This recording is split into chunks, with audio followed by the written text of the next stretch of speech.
Alright, YouTube, before y'all click off this, just please hear me out. I know this ain't your normal car content for some of my subscribers that subscribe, obviously to see my GTR and whatever content I'm putting that involves cars. But I really feel like this is going to benefit you. Because right now what I want to read to you real quick correlates greatly kind of with with what's going on right now in the terms of finding clarity on how we should how we should treat things going on in this world and here in America and what's going on right now. And I really feel like where there's controversy, there's confusion, and there's a lot of controversy going on right now in America right now with everything going on with current events. And I just really want to read this with you. It's Romans chapter 12, verse 9. And it says, "Love must be sincere. Hate what is evil. Cling to what is good. Be devoted to one another in brotherly love. Honor one another above yourselves. Never be lacking in zeal, but keep your spiritual fervor serving the Lord. Be joyful in hope, patient in affliction, faithful in prayer. Share with God's people who are in need. Practice hospitality. Bless those who persecute you. Bless and do not curse. Rejoice with those who rejoice. Mourn with those who mourn. Live in harmony with one another. Do not be proud, but be willing to associate with people of low position. Do not be conceited. Do not repay anyone evil for evil. Be careful to do what is right in the eyes of everybody.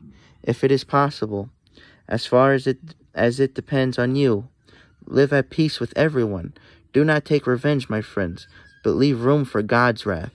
For it is written, 'It is mine to avenge. I will repay,' says the Lord. On contrary, if your enemy is hungry, feed him. And if he is thirsty, give him something to drink. In doing this, you will heap burning coals on his head. Do not be overcome by evil, but overcome evil with good. For if your love is truly sincere, you're going. Obviously, it says right here, love is sincere. But then you got to think to yourself: if your love is really sincere, you're going to hate what is evil, and you're going to cling to what is good. You're going to rejoice with those who are rejoicing. You're going to love, and you're going to mourn with those who are mourning. You're going to have compassion towards those people. And at the end of the day, you're going to have a brotherly love for one another. And you're always going to try and build your brother up above yourself to help each other. And then it says, and then you're going to do your best to live in harmony with one another, not to not argue. You know what I mean? And to not think you're too good, to associate yourself with people in lower position. And for those who do wrong by you, you ain't going to repay them for evil. And you're going to understand, even in your anger, that you're going to feel you can take satisfaction in knowing that revenge is the Lord, and that He's going to avenge you, and that He's going to make everything right in the end. For this life, for a mere lifetime, is nothing in comparison to eternity. Think about it. To live as far as 70 to 80 years old is nothing to eternity. A labeled time, which means forever, eternity, forever. We can't even comprehend that. Some of us, I believe most of us can't even comprehend living as far as living. Excuse me, can't talk.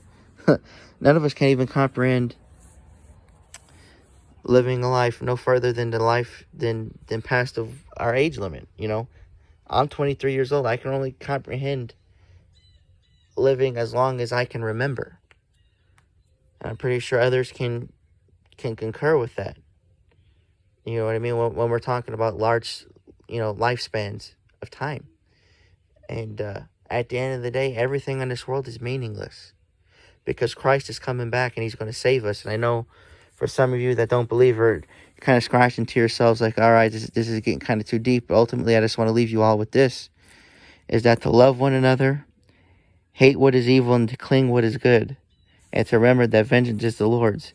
And for those who don't believe, and obviously, I'm pretty sure you guys are thinking, well, vengeance is the Lord's. That really ain't doing anything for me, because I know y'all don't believe in God. But just take this, that that if you truly love something, whether it's an idea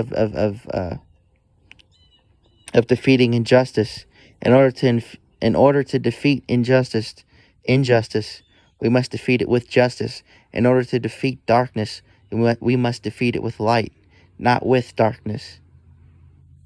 For what's done in the dark will remain hidden in the dark. But for what's done in the light, in other words, what's done with good, will be seen as good and will ultimately destroy evil. There just needs to be large numbers of us that believe in that. And that's not the thing right now. And that's one thing that people ain't understanding. We can come together in love and in peace, and we can keep promoting this peacefully. Whatever you believe in that you're fighting for, that is good. Just as long as there's no murder, there's no anger, there's no malice, there's no sufferment in the mix for everyday innocent individuals. Do so, but as again, do it in love.